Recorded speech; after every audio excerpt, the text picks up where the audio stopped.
Hello and welcome to the channel. My name is Sean Huggins and this is Europe with Hugs. Thank you so much for being here. I am an American looking to learn more about life in Europe through watching silly videos and stuff on the internet with you guys, and today I have a fun video. Check this out. USA versus Europe. Cultural differences. This is from Drew Binksky, linked in the description as always. And of course, if you are European, then you have to let me know down in the comments. What do you think of this guy's list of cultural differences between USA and Europe? I'm curious what you guys have to say about it. And of course, if you enjoy, please consider subscribing. We're trying to hit that magical 1,000 subscriber mark, so it'd be greatly appreciated. But let's waste no more time.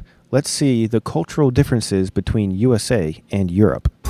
The USA and Europe are similar in size, population, standard of living, and lifestyle. But as an American myself, after spending more than 1 year of my life in Europe and visiting every single country on the continent, there are some major... Dude, he visited every single country on the continent in a year. That's actually kind of impressive. Cultural differences that need to be addressed. Bonjour! Disclaimer. I know it's impossible to group Europe into one category. So these are general realizations that may not exist in every European country. Here are 18 cultural differences that Europe has over the USA. Second bourgeois in Paris. 1. Pay to use public toilets. It's not free to pee or do your business in public. You have to pay usually €1 to use the bathroom, even if it's just to wash your hands. 2. Water is not free. When you order water in a restaurant, Okay. Yeah, you guys are going to have to let me know. If you're watching and you're European, you got to let me know. Do you have to pay for bathrooms? Do you have to pay for water at restaurants?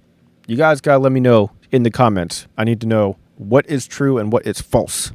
Usually comes in a tiny glass bottle and costs €2 to €5. They love sparkling water too, so make sure to tell them you want still water. I don't like sparkling water. Don't like carbonation. Don't like it. Not good. Can I get a still water, please? Travel tip. Carry around an empty water bottle and fill it up in sinks or public fountains. It's all purified. 3. Every city has history. In America, we don't have much to talk about before the 17th century. In Europe, some castles are 500 years older than the US even became a country. 500 years older than the US became a country. Yeah. A lot older than that, too, though. There's stuff in Europe that's thousands of years old. Like, yeah. But technically true. Technically, there is stuff that is 500 years older than America in Europe. But also definitely a lot older than that even. 4. They drive less. Public transportation is everywhere and efficient in Europe, and most cities are pedestrian and bike friendly. There's really no need for a car, and gas is too expensive anyways. 5. Sports are not a family affair. In the States, we pregame and drink beers and tailgate for sports games with our families and friends. In Europe, sports aren't such big events, except for soccer, which they love. Oh, sports aren't big events. I don't know about that. I went to a hockey game, ice hockey, in Germany, and I was embedded in the hooligans, and that was fun. That was pretty crazy. I actually have a vlog. I'll link that vlog down in the description on my vlog channel, where I go in depth in the trenches with the German ice hockey hooligans. It was fun. Yeah, I don't know. I think that other sports other than soccer are definitely still very popular. Basketball, actually, there are some European countries that take basketball even more seriously than America does. I so badly want to go to a basketball game in Europe. Like, there's some countries, I think like Greece, maybe, if I remember correctly. I don't know. I watched a video and the fans were like tearing the freaking stadium down. And I think there's a lot of countries like that. And basketball is my favorite sport. So I would love to go to a basketball game in Europe at one of those crazy places. But yeah, I think people definitely care about more than just soccer in Europe, if I had to guess. But again, I'm curious what you guys think. We'll see. 6. Smaller food portions. This is the size of a normal meal in Europe. And this is a standard Coke. Also, ketchup is not free and comes in glass bottles. Seriously? 7. Cigarettes are fashionable. They aren't so looked down upon among Europeans. Oh yeah, a lot more people smoke in Europe, it seems. Either. I guess they don't have the DARE program in Europe. In other words, smoking equals cool. 8. They dress nicer. They don't just throw on basketball shorts, a university t-shirt, and sandals. Sup, dude? They always dress to impress. And about those haircuts. 9. They can speak multiple languages. It's Well, that's true. Yeah, definitely speak multiple languages. not uncommon to meet Europeans who speak 4, 5, or 6 languages fluently. This beer is very good. Das Bier ist ausgezeichnet. To pivo je výborný. Je to pivo очень вкусно. To pivo je veľmi dobré. 10. That's the only sentence he knows in all those languages. Imagine. It's all you need. They recycle more. Metal cans, plastic, paper, bottles. Oh, yeah. Europeans recycle more and take better care of their environment. In Germany, the government incentivizes you with 25 cents for returning an empty bottle. Empty water bottles can make you rich in Germany. Many Americans seem to throw trash on the streets without thinking about the consequences. Das ist verboten. Straight to jail. 11. Coins actually matter. Don't lose your euros. True. This handful of coins is 20 euros or 24 US dollars. If these were quarters, it'd be about $3. See the difference? 12. Toilets have 2 buttons. This makes a lot more sense, right? Big ones for poop, small ones for pee, to save a lot of water every flush. Also, bathroom sinks are tiny. I don't know about that.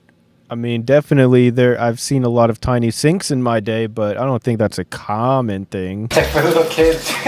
13. Electric cars. It's more and more common to drive small electric cars in Europe. Well, let me see. This video was from 7 years ago, so electric cars came a long way in America as well, but yeah. Anyways. Once again, better for the environment. And you can pull into these parking spaces and you charge it. It's so simple. 14. Fewer trash cans. I never have this problem back home, but in Europe, it always seems like there's a trash can every 2 miles. But believe it or not, the streets are clean. 15. Street signs are tricky. Can't find the street sign? Look on the building. It's usually there. 16. Dinner is an all-night activity. Expect to spend 3 or more hours schmoozing and eating with your friends at the dinner table. In the US, if we wait more than 5 minutes to get our check, we talk to the manager. Don't be in a hurry if you're going to dinner with Europeans. 17. They love the outdoors. You'll notice this by seeing tons of parks and outdoor cafes all over Europe. They love their leisure time and they don't use their phones as much as we do. 18. Longer vacation. Many European countries Oh, yes, dude. Longer vacation for sure. like France have 6 or more weeks of vacation, or holiday as I call it. In the US, 2 weeks would be generous. So, yeah, 2 weeks in America is pretty common, but definitely even that is not guaranteed. Some places have no vacation, but yeah, what in Germany it's like 4 weeks, 6 weeks, something similar. Yeah, I mean, so much more vacation in European countries for sure. what do you guys think? Did I miss anything on this list? I'd love to know your thoughts. Okay, USA versus Europe, cultural differences. Yeah, I think in most of Europe, people work a bit less than in America on average. I think that goes back to probably the holidays that are, the law in European countries compared to America. I think even if you're working like a normal 40-hour week in a European country or in America, just the fact that you get 4 weeks off, 6 weeks off, maybe even more in Europe, that adds up to be quite a bit of time off compared to America, where, like he was saying in the video, 2 weeks is like not bad. 2 weeks off is like, dang, you made it. But anyways, I'm curious what you guys have to say about it. What do you think of the video? Was any of this stuff true? Was any of it not true for the country that you live in? Let me know your thoughts down in the comment section below. And again, if you enjoyed, consider subscribing. It'd be greatly appreciated. But that's all the time that I have for today. So thank you guys so much for being here. And as always, I'll see you guys next time. Peace.